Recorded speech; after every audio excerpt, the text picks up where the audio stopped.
Hello, everyone. I'm David Paulides, and welcome back to Mystery Rift.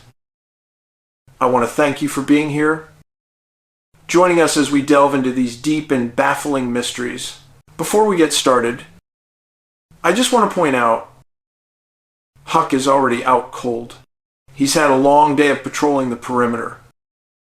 So if you hear some deep breathing in the background, that's just him enjoying the quiet. Today, we're covering the spectrum of the unknown, the true danger of the wilderness, and then the high strangeness that defies all rational explanation. We have to look at both to understand the risk. A large percentage of you love the national parks, and I understand why. There is a wild, raw majesty to these lands that calls to the soul. But there is a duality to that beauty. Isn't there? There is a profound, hidden danger you likely never consider when you're packing your supplies and heading for the trailhead. We begin at the top of the world. Gates of the Arctic National Park in Alaska. This is not a casual destination. You fly in, you boat in, and help is hours away. The wilderness here is absolute. It is unforgiving, and its true inhabitants hold all the power. Remember that as we talk about what happened here on August 26, 1,996, a visitor, R.B., was hiking with a companion, and they made a fatal mistake. They surprised a sow grizzly with a cub. The attack, the report states, was immediate. In my years in law enforcement, and from what I've observed in the field, these encounters happen with shocking speed. They leave no room for defense, no opportunity to react. Here is the part that is hard to reconcile.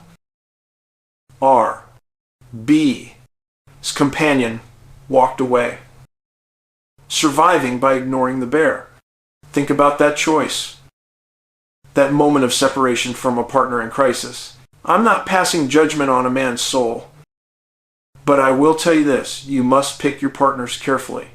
When the chips are down, you need someone who will fight beside you, not leave you alone to face the unknown. The companion should have had spray or a proper defense, because if they had stood together, the odds shift dramatically. Always carry bear spray. Always be armed. And never assume the threat is singular. Just 2 years later, September 1998, in the same remote park. The threat shifted from nature to man. The title of the report, Armed Robbery, Assault, and Arrests. Who gets robbed in the middle of the Arctic? You go to the ends of the earth to find peace.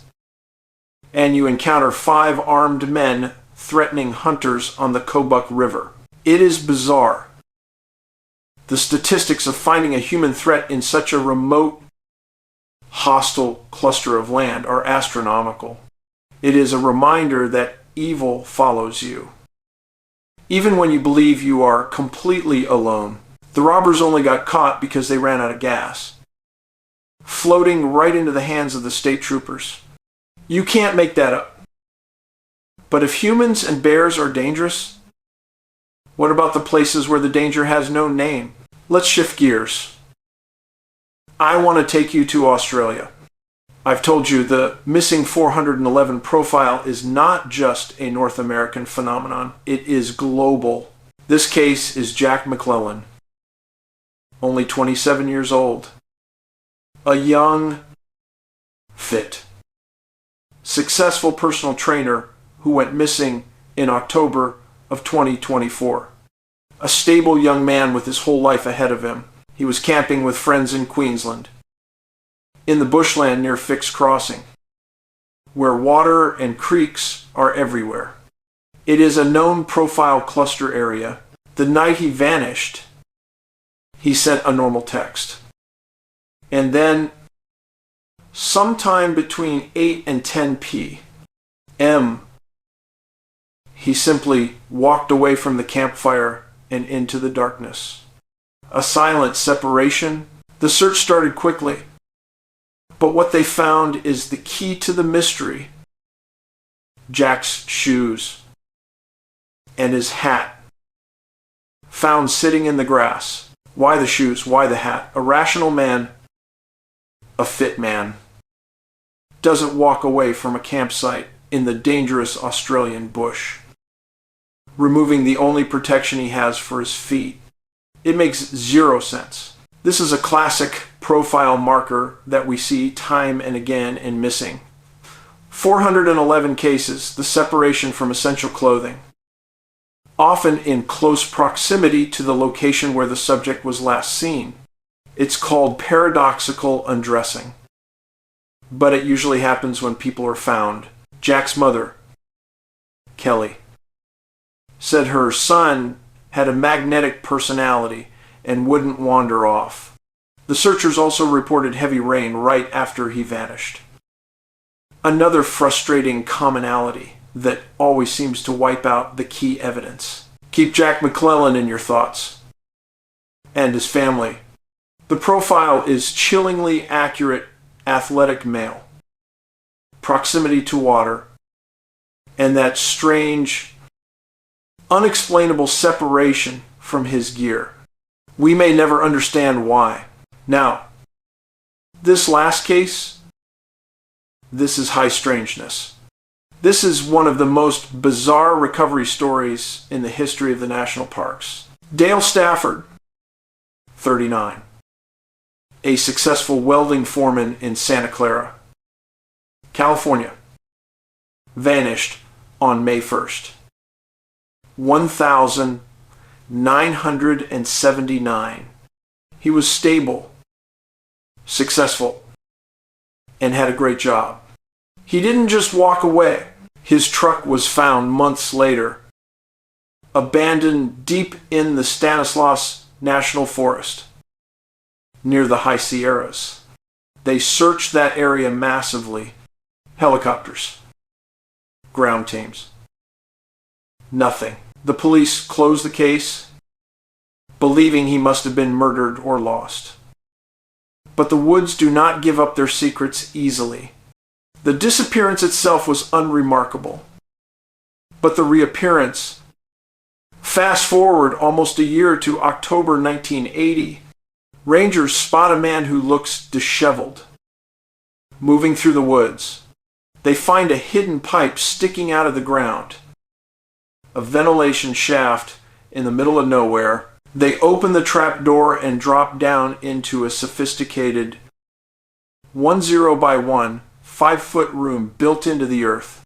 And there is Dale Stafford, alive, sitting in his self-made bunker, but he said his name was Roger Klein.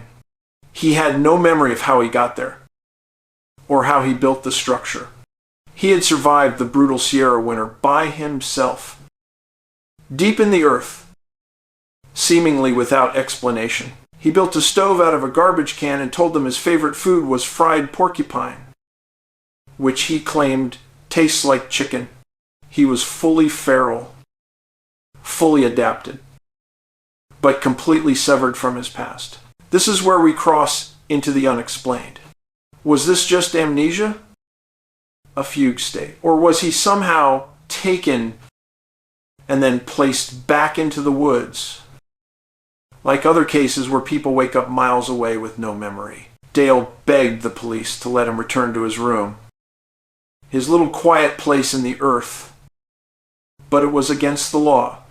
He had chosen the wilderness, or the wilderness had chosen him. He eventually went back to Southern California with his family, but the missing time, the incredible skill to survive and build that shelter, all without memory, remains an enduring mystery.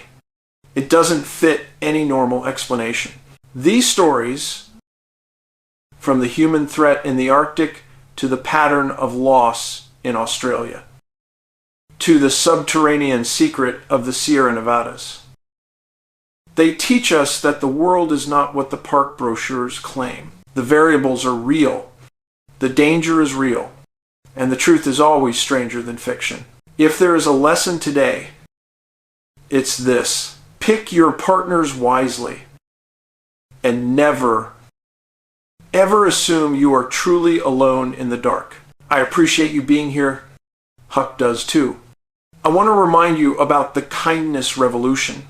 Keep that going. Pick yourself up. Stay positive. And look out for each other. Thank you for joining us on Mystery Rift. Please make sure you're subscribed. Hit that notification bell so you don't miss these reports. I'm David Paulides. Take care. And I'll see you soon.